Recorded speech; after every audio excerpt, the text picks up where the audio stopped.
Tacikistan Respublikasynyň Daşary işler ministri duşmagy döredilen mümkinçiligi üçin düýtürekden hoşarlyk bildirip, Tacikistanyna doganlyk Türkmenistan bilen däp bolan dostluk gatnaşyklara ýokary baha berilýänini bellidi. Hemde mümkinçilikden peýdalanyp, Tacikistan Respublikasynyň prezidenti Emomali Rahmonyň hormatly prezidentimide we gahrman arkadagynda iýeren mehirli salam getirdi.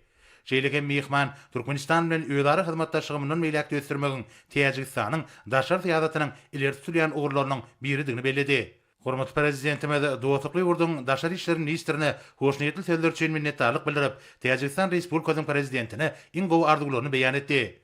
Döwlet başçylary Türkmenistanyň we Tacikistan Respublikasynyň daşary işler ministrlikleriniň arasyndaky nowatdaky geňeşmeleriň üstünlükli geçirilmegine arzuw edip, beýduşuklaryň taryh kökleri, dostluğa we öýdary hormat goýmaga esaslanýan Türkmen-Tacik strategik hyzmatdaşlygynyň ileri sürýän ugurlaryny giňeltmäge hemde iki ýurdun daşary syýasat idaralarynyň arasynda gatnaşyklary putrandyrmaga ýardam berjekdigine anan bildirdi.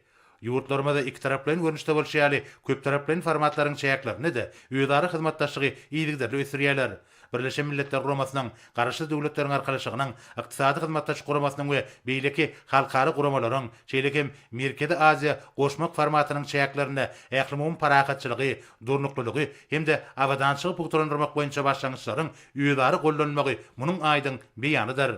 Hormatly prezidentimiz şu ýyl Türkmenistanyň garaşly döwletleriň arkalaşygyna başçylyk etmeginiň çäklerini, awada milli täýagatçylyk dowlugyna arkalaşygyň döwlet başçylarynyň geňeşiniň nowatdaky mejlisiniň, şeýlekem Merkezi Aziýa ýurtlarynyň we Azerbaýjan Respublikasynyň döwlet başçylarynyň konsultativ duşugynyň geçirilmeginiň meýilleşdirilýänini aýtdy. Munyň öýdi Tebitde köp taraplaryň hyzmatdaşlygy giňeltmäge ýardam berer. Bellenşýäli iki dostlukly ýurdun arasynda gatnaşyklarda tüwda ykdysady hyzmatdaşlyga möhüm orun degşidir. Şunda tüwda ykdysady we alymatiýan hyzmatdaşlyk boýunça bilelikdäki Türkmen-Tacik hökümetary topary aýratyn oruna gelýär. Hormatly prezidentimiz häzirki wagtda öýdary tüwda ykdysady gatnaşyklary giňeltmek üçin täze mümkinçilikleriň açylýanyny belläp, energetika, ulag we owagyjylyk puýdaklaryna geljegi hyzmatdaşlygyň bardygyny belledi. Medeni ansanperwer ulgam hem iki taraplaryň gatnaşyklaryň aýrylmaz bölegi bolmagyny galýa. İki ýurdun halklaryny köpatyrlyk dost doganlyk we hoşnýetli goňşulyk gatnaşyklary, taryhy, medeni we ruhy gymmatlyklaryň amumlygy birleşdirýär. Şunun bilen baglanykda bir gatnaşyklaryň geljekde de öýdary medeni şäherleri guramak arkaly işiň ösüriljekdigi bellenildi.